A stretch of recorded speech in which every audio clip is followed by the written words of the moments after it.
Pani doktorka, my sme tam končili s tým, že sme sľúbili diváčkam, že ešte budeme hovoriť o tých fytoestrogénoch, teda o tých prírodných látkach. Akože na trhu je toho veľmi veľa. Čo je dôležité, aby aký komponent by tam mal byť, aby to teda malo nejaký účinok? Tieto preparáty vo všeobecnosti prírodné sú robené, aby pomohli pacientke, žene dosiahnuť nejaký balans, nejakú rovnováhu. Nielen hormonálnu rovnováhu, ale rovnováhu v živote. Pretože každá pacientka alebo žena, keď si volí ten preparát, má pozerať na jeho zloženie. A nehovoríme len o fytoestrogénoch, my hovoríme o bylinách. Fytoestrogény sú známe preto, lebo napríklad keď som pripravovala normálnu prednášku o jednom z tých preparátov, som sa pripravovala a pozerala som sa, prečo napríklad Aziatky, ktoré jedia soju, vo veľkých množstvách ho nejedia, majú menej rakoviny prsníka, menej rakoviny hrubého čreva, mentálne sú zdatné, sú dlhoveké. Tam som mala zobrazenú babku, čo mala 126 rokov a sfúkavala tortu. Nemusíme dosiahnuť 126 rokov, ale máme mať nejakú rovnováhu, nejakú kvalitu života. A preto používame viacero preparátov, ktoré majú zložky podľa toho, čo potrebujem. Lebo, ako som hovorila, každá z nás má rozličné tie klimakterické príznaky. No a najťažšie z nich sú tie nočné nespavosti, návaly horúčav, potenie v noci. No a na to práve slúžia tieto, hlavne tie fytosóje, to je extrakt zo soje, ale bioestrogény, teda rastlinné, sa nachádzajú aj v červenej ďateline. Takže čítam. Ale potrebujem aj ďalšie. Potrebujem napríklad nemať chuť na sladké. Keď pozerám na tieto krásne torty, to ma hneď napadlo. Áno. Tak klimakteričky ľúbia papať a majú veľkú chuť na sladké.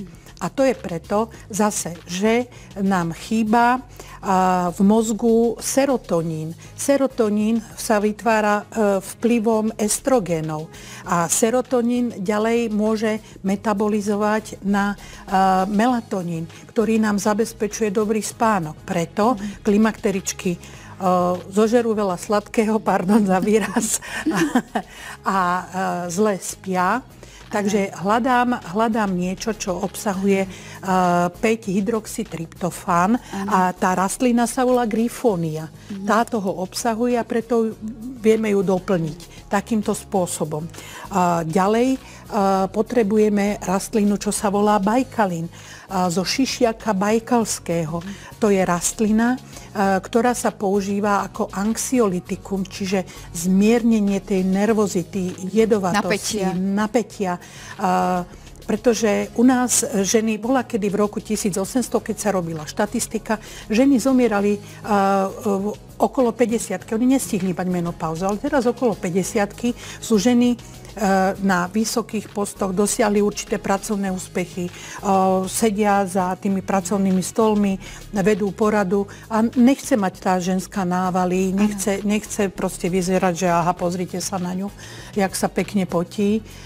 Takže preto, a keď napríklad nechce alebo nemôže klasickú hormonálnu liečbu, siaha po tomto. Áno, tá klasická hormonálna liečba má aj nežiaduce účinky. Ženy má vplyv trebárs tie lieky na zrážanlivosť krví, ženy sa boja trombózy, ženy sa boja ďalších a ďalších nežiaducich účinkov.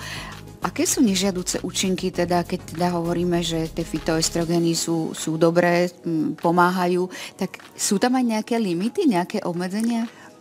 Vekový limit nie je. Áno. A zdravotné nejaké kontraindikácie? Nie. Nie, jedine alergia na jednotlivé zložky preparátu. Preto treba čítať, lebo dneska už sú ľudia alergickí na všetko možné. Takže podľa toho treba aj vyberať.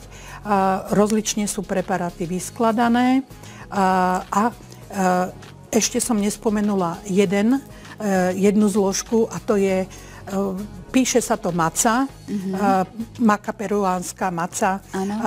Určite to zaznelo už v ušiach mnohých divákov, a to je práve rastlina, ktorá vytvára rovnováhu.